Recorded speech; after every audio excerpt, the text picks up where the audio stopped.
છઠ્ઠા પગાર પણ સાતમા પગાર પણ જ્યારે પે રિવિઝન થાય ને દાખલા તરીકે કોઈનો આજે 200 રૂપિયા આપીએ છીએ પછી પગાર પંચ પ્રમાણે એનું બદલાઈ જાય ને ઇલેક્શન્સ લડવાવાળા સરપંચના કોસ્ટિંગમાં પણ એ પ્રમાણે વધારો થાય છે. એમાં પણ અમે સમાંતર કરીએ છીએ યોગ્ય સમય એનો પણ વિચાર કરવામાં આવશે. આ છેલ્લું ક્યાંનું છે સાહેબ?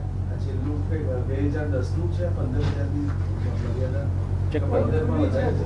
કઈ વાત આપની સૂચના બરાબર છે, વિચાર કરીશું આનો. મારો જે સવાલ હતો કે 22મી જૂને મતદાન છે, ચોમાસાની ઋતુ શરૂ થઈ ચૂકી હશે, તો આ પ્રકારેની કોઈ બાબત ધ્યાનમાં રખાય હોય, આયોજન કરાયું હોય? જો આ ઇલેક્શન ઓલરેડી આપણું બધાનો ખ્યાલ છે થોડા ડિલે થયેલા છે જુદા જુદા કારણથી. ઓકે, હવે જે ઝવેરી કમિશનના ભલામણો બધા લઈને ફેબ્રુઆરીમાં અમે નગરપાલિકા ઇલેક્શન કર્યો ત્યારે પંચાયતનો તૈયાર ન હતો. ત્યારે મને એક મિત્રે પૂછ્યો હવે પંચાયતનું પણ આટલા બધા ખાલી છે 4,000 5,000 એમ કલેક્શન થતા નથી.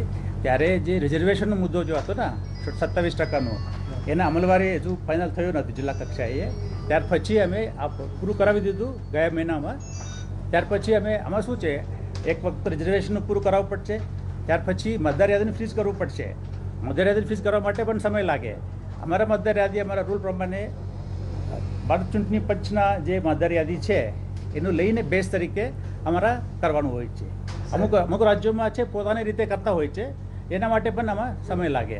અને તમારી પ્રશ્ન છે જૂન જે વરસાદની, હવે આ બધું કર્યા પછી અમે આવે છે.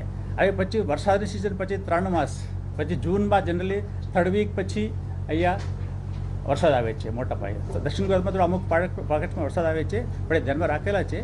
એવું અગાઉ પણ ભૂતકાળમાં વરસાદની સિઝનમાં કરેલા છે. સર, સ્ટેટમાં ECIએ 2 એસેમ્બલી ઉપર પોલ જાહેર કર્યા છે. એ 19મી જૂનના રોજ પોલ થવા.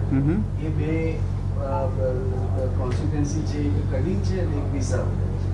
આ બંને વિધાનસભા ક્ષેત્રોમાં જે ગ્રામ પંચાયતની ચૂંટણી પેન્ડિંગ હતી ત્યાં ઇલેક્શન કરાવવાના છે. કરાય છે, કરવાનું છે. તો એમાં કોઈ વૈધાનિક પ્રોબ્લેમ, કારણ કે તમે અમારા તારીખો બધા જુદા છે. નહીં, એક જ સેકન્ડ.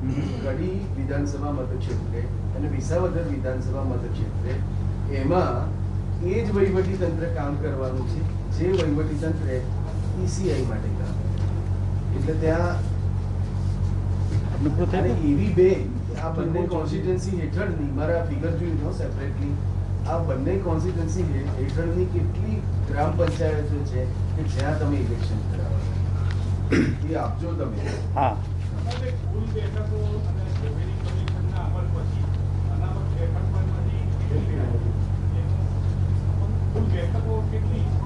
એ બધા જિલ્લા કક્ષાએ માહિતી છે.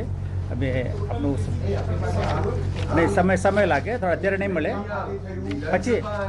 પછી મળશે. પ્રશ્ન આમનો વિવેકભાઈનો પ્રશ્ન છે વિસાવદર અને મહેસાણામાં કડીમાં 2 તાલુકામાં આજે કડીનું કોન્સ્ટિટ્યુન્સી આવે છે.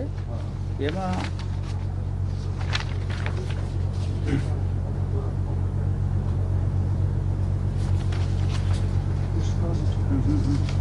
છે ને અમારી પાસે કડી ને જોઠાના ટોટલ અમારા પેટા ચૂંટણી રેગ્યુલર ઇલેક્શન બધા ભેગા થઈને 103 ગ્રામ પંચાયત છે.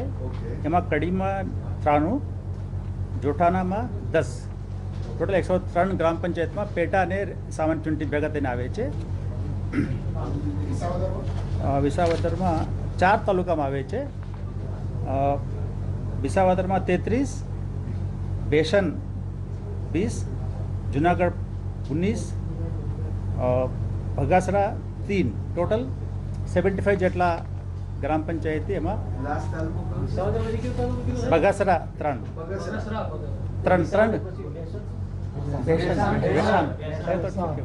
સમજી લો 3 ટોટલ 75. એમાં તારીખો જુદા છે, બધા કાઉન્ટિંગની તારીખ જુદા છે, બધા જુદા, ટીમ પણ જુદા છે. અમારા જે ઇલેક્શન છે ગ્રામ પંચાયતમાં ડિપ્ટી મામલતદાર રિટર્નિંગ ઓફિસર હોય છે. પછી આમાં એસેમ્બલીમાં આપ જાણો છો ડિપ્ટી કલેક્ટર જે પ્રાંત હોય એમાં હોય છે.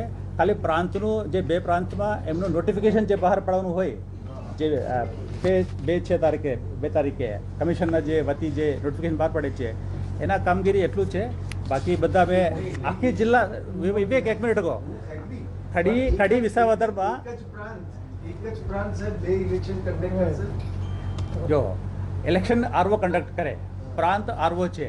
અહીંયા અમારા ઇલેક્શનમાં આરઓ ડિપ્ટી મામલતદાર છે અને